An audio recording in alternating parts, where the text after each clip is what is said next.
नमस्कार। विचार मंथन में आपका स्वागत है। उत्तर प्रदेश, मणिपुर, गोवा और उत्तराखंड में बम्पर जीत के बाद अब भारतीय जनता पार्टी और उसके नेता प्रधानमंत्री नरेंद्र मोदी नए मिशन पर चल दिए। आज गुजरात में उन्होंने रोड शो करके विधानसभा चुनाव का शंखनाद कर दिया और वहीं दूसरी ओर एक यह भी जबरदस्त संदेश गया है कि 2022 का नतीजा 2024 का एक प्रबल संदेश है और इस चुनाव ने खास तौर से यूपी में और उत्तराखंड में एक नया इतिहास रच दिया है। 37 साल बाद जहां पर बीजेपी या कोई भी राजनीतिक दल की मैं बात करूं दोबारा सत्ता में आ रही है, दोबारा मुख्यमंत्री बनना है, उत्तराखंड में भी ये रिकॉर्ड टूट रहा है। निसंदेह भारतीय जनता पार्टी के लिए ये बड़ी उपलब्धि है। लेकिन अब भारतीय जनता पार्टी की दिशा क्या होगी? क्या भारतीय जनता पार्टी अपने नए एजेंडे पर आएगी? आज इसी पर चर्चा करेंगे और इस चर्चा में मेरे साथ हैं केंद्रीय ग्रामीण विकास राज्य मंत्री साध्वी निरंजन ज्योति जी। मैं आपका बहुत बहुत अभिनंदन करता हूं। निरंजन ज्योति जी श्रद्धा, आस्था और विश्वास के प्रतीक हैं।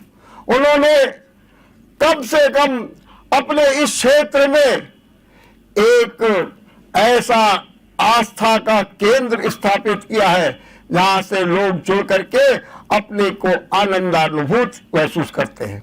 सबसे पहले साध्वी जी, मैं आपका एक बार फिर अभिनंदन करता हूं और आपसे ये जानना चाहता हूं कि ये जो चुनाव के नतीजे आए हैं, आप इसे किस रूप में देख रही हैं? नमस्कार। आपके माध्यम से मैं उत्तर प्रदेश के चारों राज्यों के मतदाताओं का अभिनंदन करती हूँ। यह चुनाव माननीय प्रधानमंत्री जी के कुशल नेतृत्व में लड़ा गया और पूरे चारों राज्यों में सरकारें बनी। मेरा मानना यह है कि आजादी के बाद से लोग गरीबों के लिए आश्वासन देते रहे, हम गरीबों के लिए काम करेंगे, गरीबों का ये करेंगे, लेकिन वो सपना साकार किया है भारत के यशस्वी माननीय प्रधानमंत्री नरेंद्र मोदी जी ने। और यही कारण कि आप देख रहे होंगे कि कई घरों में पुरुषों का मत कहीं गया तो महिलाओं ने चुपचाप भारतीय जनता पार्टी को दिया है।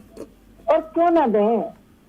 जिस गरीब के घर में रोशनी नहीं पहुंची थी, जिस गरीब के घर में महिलाओं को शौचालय के लिए जाना हो, शौच के लिए तो सूर्य ढलने की प्रतीक्षा करती थी, क्यों ना उस महिला का मन बने भारतीय जनता पार्टी के लिए, जिसको पक्की छत दी गई। तो हम लोगों ने गरीबों के लिए काम किया है।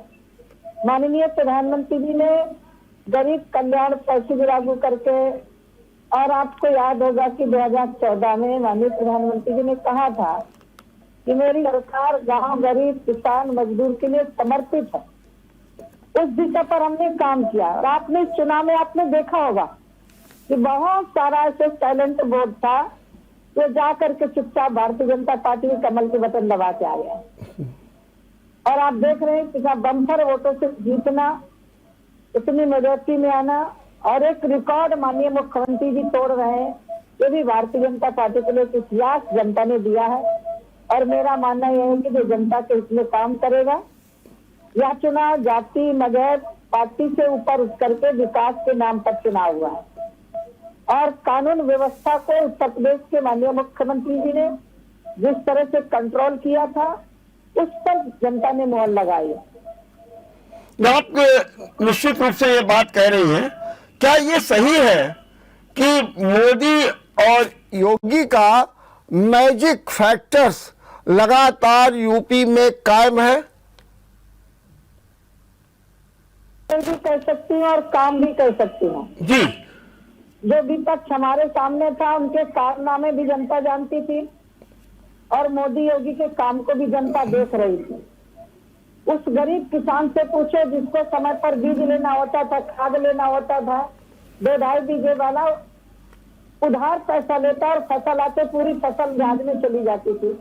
लेकिन माननीय प्रधानमंत्री सम्मान निधि पैसा देकर के उसके खाते में पैसा भेजा।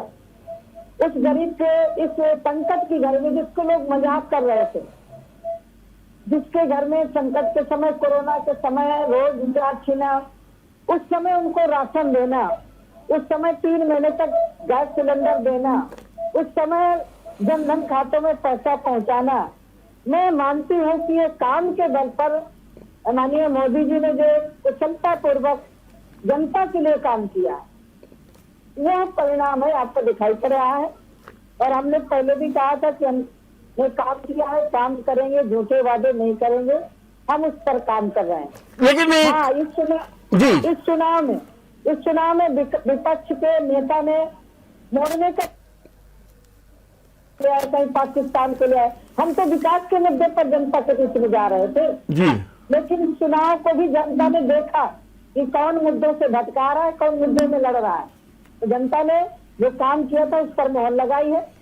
और मैं माननीय प्रधानमंत्री जी का अभिनंदन इसलिए करती हूँ कि आज जनसंघ की स्थापना जो हुई थी, राष्ट्रवाद, सांस्कृतिकवाद और अंत्योदय, इन तीनों को लेकर के भारतीय जनता पार्टी की स्थापना जनसंघ के समय हुई थी। और तीनों दशा पर हम राष्ट्रवाद में हम खरे उतर रहे हैं, हम सांस्कृतिकवाद में भी खरे उतर रहे हैं और अंत्योदय में भी हम खरे उतर रहे हैं। हम जनता के लिए काम कर रहे हैं। हमारे लिए राष्ट्र सर्वोपरि है, वही हमारे देश। और ये आप निश्चित मानिए कि जिस देश की संस्कृति जीवित नहीं होती, ये देश ज्यादा दिन जीवित नहीं रह सकता। माननीय प्रधानमंत्री जी ने सांस्कृतिकवाद को भी आगे बढ़ाया, जातिवाद की दीवारें तोड़ी है, विकासवाद के नाम पर हमने वोट लिया। एक बात मुझे आपसे ये कहनी है कि ये बात बिल्कुल सही है कि एक तेजी के साथ काम हो रहा है, सब कुछ हो रहा है। क्या कारण है कि इस समय एक सुनामी सी चली और हमारे 11 मंत्री चुनाव हार गए, जिसमें फतेहपुर से हमारे धुल्ली सिंह जी भी हार गए, जहां से आप मेंबर ऑफ पार्लियामेंट भी हैं। क्या कारण इसका क्या मानते हैं? क्या इन लोगों की अपनी व्यक्तिगत ऐसी छप बन गई, या कुछ काम नहीं हो पाया, या कहीं कोई जाति समीकरण, सामाजिक गठजोड़ काम कर गया? इसे आप किस रूप में देखती हैं? केशव देव मौर्य भी चुनाव हार गए। कि हम लोग जाति व्यवस्था से ऊपर उसको काम किया है, हिंदू हो मुसलमान हो सबको घर दिया, सबको गैस सिलेंडर दिया, सबको राशन दिया। हम जाति फैक्टर के आधार पर चुनाव में नहीं गए थे। कोई कारण रहा होगा, उस पर चिंतन किया जाएगा और विचार किया जाएगा। चुनाव होता है, 2 का 2 चुनाव होता है। अब जय और पराजय राजनीति में बनी रहती है, लेकिन इस पर चिंतन करेंगे, विचार करेंगे। सबसे बड़ा मुद्दा क्या था इस चुनाव में, जिसके बल पर बीजेपी अपनी विजय हासिल कर पाई? देखिए, एक ही फैक्टर, गांव गरीब के विश्वास को प्रधानमंत्री जी ने जीता। प्रधानमंत्री जी का विश्वास जनता ने कायम रखा है। दूसरी जी, मैं आपसे ये भी, जनता का विश्वास रखा। अब ये जो आपने कई बार कहा, किसान की बात की आपने, गांव की बात की, गरीब की बात की, लेकिन सबसे ज्यादा तो इसमें किसान का मुद्दा चलाया गया। चाहे वो अन्ना जानवर का मुद्दा हो, चाहे किसानों के गुस्से का मामला हो, और कहा गया कि पश्चिम भी चला जाएगा। इसमें बीजेपी ने कैसे फतेह हासिल कर ली? कुछ नेता गुस्से में थे, जनता गुस्से में नहीं थी, किसान गुस्से में नहीं था। किसान ने भरपूर वोट दिया है। अब कुछ लोग हैं जिनको इस चुनाव को दिशा मोड़ना चाहते थे, किसानों ने मोड़ने नहीं दिया।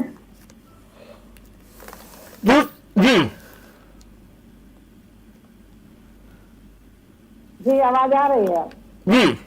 राजू जी, ये जो 2022 के चुनाव नतीजे आए हैं, ये क्या संदेश देते हैं? क्या आप मानती हैं कि 2024 का ये सेमीफाइनल था और अब 2024 का एक मजबूत आधार बन गया है? देखिए, 2014 में ही मजबूत आधार रख दी गई थी। जिस दिन से माननीय प्रधानमंत्री जी ने देश की बागडोर संभाली थी, उसी दिन देश के विकास का हमारा स्पष्ट मत था कि हम जनता के लिए आए, जनता के लिए काम करेंगे। और ये जनता अब आश्वासनों पर जनता वोट देने वाली नहीं है। अब जनता ताके बात पर वोट दे रही है और काम किया। इसी कारण से ये बात सही है। उत्तर प्रदेश में जिस तरह से जनादेश मिला है, जब सरकार होती है तो केंद्र की योजनाएं भी बड़ा स्तर पर लागू होती है, जनता के काम होते हैं। तो 22 में स्वाभाविक अच्छी सरकार बनी तो 24 में जीतेंगे। लेकिन अब एक ये भी सवाल ये उठ रहा है कि इस समय आप सबसे बड़ी आवश्यकता इस प्रदेश में क्या चाहती है कि जिससे जनता में एक नया जीवन आए। और एक और भी संदेश जा रहा है कि ये जो मुफ्त राशन मिल रहा था वो अब 31 तारीख तक मिलेगा, आगे इसमें कोई सुविधा नहीं मिलेगी। क्या ऐसा भी कुछ होने जा रहा है?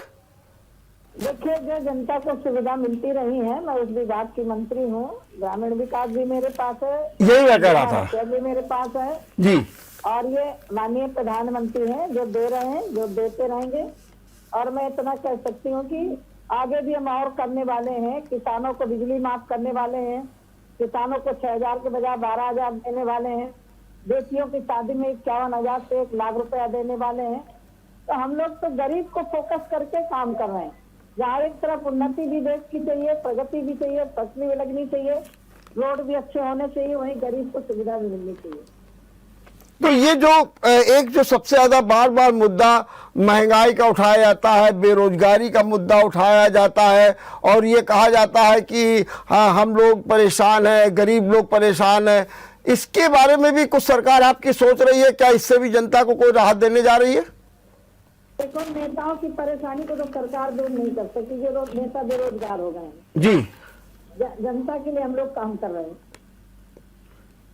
एक ये भी जानना हम चाहेंगे कि ये जो उत्तर प्रदेश का जो भावी मंत्रिमंडल ये कैसा होने जा रहा है, कब तक शपथ ग्रहण होगी और उसमें कौन कौन से ऐसे चेहरे नए आएंगे, कौन सा संतुलन बनाया जाएगा, क्या डिप्टी सीएम होंगे कि नहीं होंगे, इसके बारे में भी आप कुछ बताएंगे?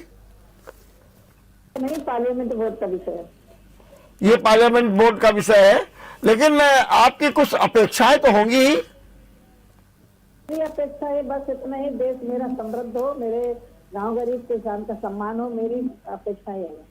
तो एक ये भी माना जाता था कि उत्तर प्रदेश में जातीय समीकरण तेजी के साथ चलता है, लेकिन इस बार के चुनाव में देखा गया कि चाहे भाजपा से टूट के लोग सपा में गए हों या सपा के टूट के भाजपा में गए हों, कहीं भी गए हों, चाहे बीएसपी से टूट के कहीं गए हों, लेकिन वे अपेक्षित लाभ अपनी पार्टी को नहीं पहुंचा पाए। वो तो जीत गए या हार गए, वो तो उनका अपना विषय रहा, लेकिन जिस उद्देश्य के साथ लिया गया था उस उद्देश्य की पूर्ति नहीं हो पाई। भारतीय जनता पार्टी का उद्देश्य और लक्ष्य स्पष्ट है जी। हम जनता के विकास के लिए आए हैं जी, जनता के विकास के लिए काम कर रहे हैं जी, जनहित में काम कर रहे हैं और उत्तर प्रदेश में कानून व्यवस्था ठीक रहे, हम उस उद्देश्य से काम कर रहे हैं और वही उद्देश्य जनता हमारे साथ खड़ी हुई है। लेकिन नहीं, जो जातिवादी वाली मैं बात कर रहा था कि हमारे जो ये क्या ये बंधन टूट रहे हैं, क्या हो रहा, क्योंकि अभी भी भारतीय जनता पार्टी को अपना दल से सहयोग लेना पड़ता है, निषाद पार्टी से सहयोग लेना पड़ता है। मेरा सवाल ये है, देखिए जब कोई गठबंधन बनता है तो गठबंधन धर्म निभाना पड़ता है और चुनाव में सबको साथ में लेके चलना पड़ता है। बकाया मैं इतना मानती हूँ कि जातिवाद की दीवारें टूटी हैं, यही कारण है मायावती जैसी सशक्त नेता बिल्कुल धरपाई हो गई और बहुत सारे उवैसी लोग जैसे आए थे कि हम यहाँ 4 डिप्टी सीएम बनाएंगे, ये करेंगे, आज कहीं अता पता नहीं है। तो यहाँ सबका साथ, सबका विकास, सबका विश्वास और सबका सहयोग।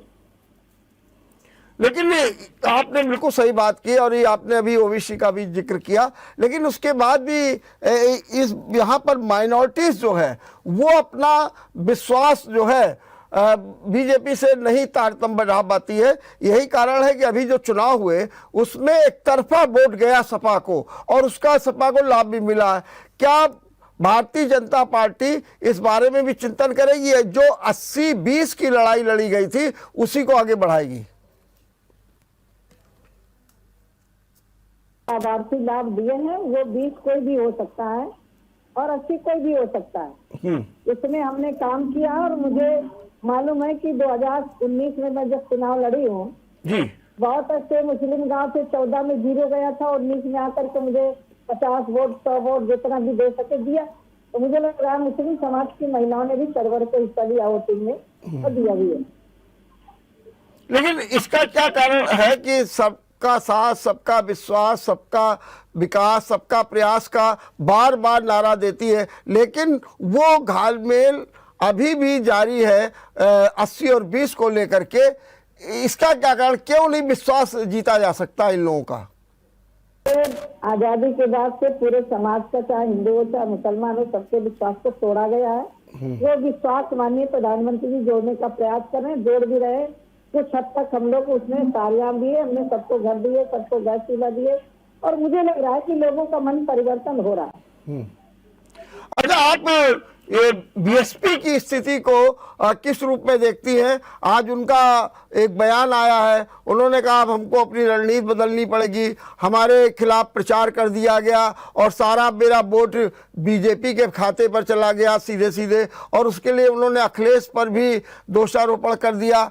ये जो बीएसपी की स्थिति आई है, एक सीट मिली है, इसको आप किस रूप में, इनका भविष्य क्या देख रही हैं अब आप? देखिए, जाति के आधार पर वोट कब तक लोगे भाई? उनका भला भी तो होना चाहिए। पार्क और हाथी खड़ा करने से गरीब जनता का भला नहीं होता है। एक गरीब परिवार को 1.5 लाख का आवास मिलता है, इससे भला होता है। गरीब के घर में शौचालय बनता है, इससे भला होता है।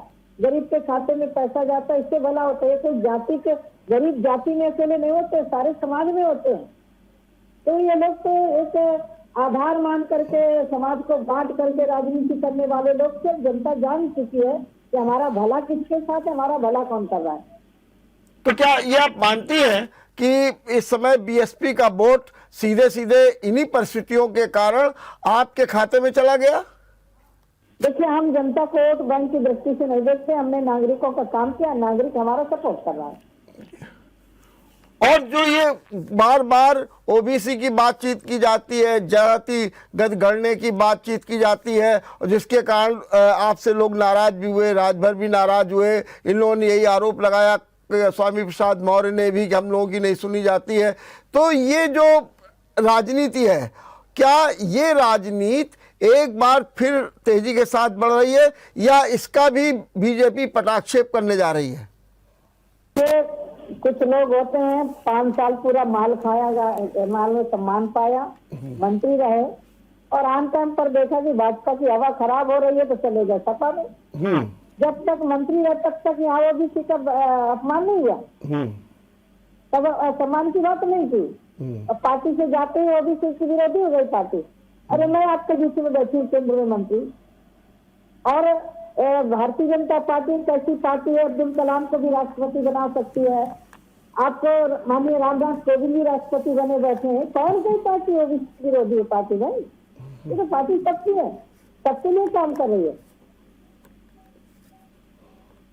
तो ये जो चुनाव आ रहे हैं, इसमें आपको भारत की राजनीति पर क्या प्रभाव दिखने जा रहा है? अभी 24 जुलाई को हमारे राष्ट्रपति जी का समय खत्म हो रहा है, नया चुनाव होगा। दूसरी ओर विपक्ष के लोग भी तेजी के साथ एकजुट हो रहे हैं। आम आदमी पार्टी ने पंजाब में दस्तक दे करके एक अपनी नई पहचान बनाई है। तो क्या आपको लगता है कि ये 2022 का जो चुनाव हुआ है, ये एक नई करवट के साथ, एक असली लड़ाई के साथ में 2024 में दिखाई देगा? देखिए, माननीय प्रधानमंत्री जी ने सभी जगह यही कहा है कि देश को परिवारवाद से नहीं चलाया जा सकता, देश को विकासवाद से चलाया जा सकता है, और उस दिशा पर जनता ने फैसला लेना शुरू कर दिया। लेकिन ये बात भी बार बार आ रही है कि भारतीय जनता पार्टी के पास जो योगी का चेहरा है, वो एक हिंदुत्व के रूप में सामने आता है, और वो एक हिंदू कार्ड के रूप में खेला जाता है, जिसका इस बार लाभ मिला। और एक मोदी का चेहरा है जो एक विकास के रूप में या सब समस्याओं के समाधान के रूप में प्रस्तुत होता है। हालांकि ये भी उनके ऊपर भी यही था कि वो भी एक सशक्त हिंदुत्व के चेहरा है। तो आपको क्या लगता है कि इस देश में जो हिंदू कार्ड है वो तेजी के साथ चल रहा है? अच्छा, मैं आपसे पूछना चाहती हूँ, हिंदू होना गुनाह है क्या? जी अभी मैं कहूँ कि मैं हिंदू हूँ तो कहना गुनाह है क्या? जी हम तो विकास सबके लिए कर रहे हैं भाई, काम सबके लिए कर रहे हैं। जी। लेकिन जहाँ मैं हिंदू की बात है तो मैं हिंदू हूँ।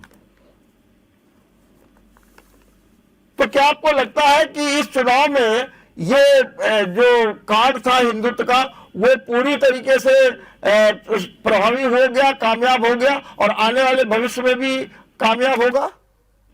देखिए, हिंदुत्व माने सांस्कृतिक जीवन, हिंदुत्व माने हमारी देश की पहचान, हिंदुत्व माने हमारी एक धरोहर, और हिंदुत्व माने यही आप देख रहे हैं कि वसुधैव कुटुंबकम की धारणा रखने वाला हिंदू समाज है। तो हम लोग विकास भी कर रहे हैं तो हम कोई जाति देख के नहीं दे रहे, मजहब देख के नहीं दे रहे। और मैं अभिनंदन करती हूँ प्रधानमंत्री जी का और योगी जी का, जिस आंदोलन को लेकर के हम बच्चों से जूझ रहे थे, 500 साल हो गए थे, आज बिना आराम से कोई दंगा नहीं, कोई फसाद नहीं, मंदिर बन रहा, 370 धारा खत्म हो रही। एक सांस्कृतिक बात भी हमारे, मैंने पहले ही कहा कि जिस देश की संस्कृति मिट जाएगी वो खत्म हो जाएगा। तो संस्कृति को भी तो जीवित रखना हमारी दायित्व बनता है। कुछ लोगों ने हमारे देश की संस्कृति को मिटाने की कोशिश की, तो क्या हमें इसका उद्धार नहीं करना पड़ेगा? अच्छा, ये एक और आपसे एक जानना चाहते हैं कि इस बार के चुनाव में कई ऐसी विचित्र स्थितियां दिखाई पड़ी जो अपने आप में अजीब थी, जैसे कि उत्तराखंड के मुख्यमंत्री का चुनाव हार जाना, उत्तराखंड के पूर्व मुख्यमंत्री का चुनाव हार जाना, पंजाब के मुख्यमंत्री का दोनों जगह से चुनाव हार जाना, प्रकाश सिंह बादल जैसे जो है व्यक्तित्व का चुनाव हार जाना, और ये कैप्टन अमरिंदर सिंह का चुनाव हार जाना। ये जितने भी दिग्गज थे ये चुनाव में क्यों शिकस्त हो गए, इसका क्या कारण आप मानती हैं? ये प्रजातांत्रिक देश की खूबसूरती है, जनता जिसको चुनती है जनता का जनादेश सबको स्वीकार करना चाहिए। ठीक है, अब अंत में मैं आपसे थोड़ा सा ये भी जानना चाहूंगी कि अब यूपी में क्या भविष्य दिख रहा है, यूपी में अब क्या होगा? क्या आने वाले खास तौर से 2 साल विकास के होंगे, ऊर्जा के होंगे, एक खुशहाली के होंगे और नई नई योजनाओं के होंगे? देखिए, विकास की नींव 2014 में ही माननीय प्रधानमंत्री जी ने रख दिया था, लेकिन 17 तक वो बाधित हो रहा है। हम प्रदेश में काम नहीं कर पा रहे थे। आज देख रहे हैं कि चाहे सड़कों के मामले में हो, डिफेंस कॉरिडोर हो, या और सारे बहुत सारी योजनाएं हैं जिनको उत्तर प्रदेश में काम होने जा रहा, शुरुआत भी हो गई है। और आप देखें कि आजादी के बाद से प्रदेश में सिर्फ 13 मेडिकल कॉलेज थे, सिर्फ 13 मेडिकल कॉलेज, इतने बड़े प्रदेश में, और आज 30-35 चालू हो गए और मुझे लगा कि हर जिले में मेडिकल कॉलेज बनने जा रहा है। तो जहाँ एक संस्थान बनता है, इस संस्थान के माध्यम से भी शिक्षण और स्वास्थ्य दोनों को ध्यान में रख करके हमारी सरकार काम करे। तो ऐसे ही जो जनता के लिए सुविधाजनक पेयजल, आज जनता के लिए पेय की व्यवस्था नहीं थी, हम उसको भी लक्ष्य लेकर के घर घर चोटी से पानी पहुंचाने को लेके जा रहे हैं। ये काम है जो जनता के लिए काम किए जा रहे हैं। एक बस आखिरी में सवाल और आपसे पूछना, कांग्रेस को आप किस रूप में अब देख रही हैं? कांग्रेस का क्या भविष्य दिख रहा है आपको? कांग्रेस मुक्त भारत, परिवारवाद मुक्त। जी, क्या आपको लगता है कि कांग्रेस में अभी भी भविष्य कुछ है? ये तो ये जाने कि हमारा भविष्य क्या होगा जी, क्योंकि उनके यहाँ परिवारवाद है, हमारे यहाँ सचमुच वो प्रजातांत्रिक संगठन है। जी, चलिए बहुत बहुत धन्यवाद साधु जी, आप मुझसे जुड़ी और आपने हमारे सवालों का जवाब दिया। आपका एक बार फिर बहुत बहुत धन्यवाद। तो साधु जी बता रही थी कि इस चुनाव के बाद जो ये नया जनादेश आया है, इससे खुशहाली की दिशा में, विकास की दिशा में, योजनाओं की दिशा में और कदम बढ़ेंगे। और उन्होंने दावा किया कि जात पात और धर्म सब पर एक तरीके से जो राजनीति होती थी उस पर चोट हुई है और भारतीय जनता पार्टी सबको अपने साथ मिला करके चल रही है। देखते रहिए विचार मंथन। नमस्कार।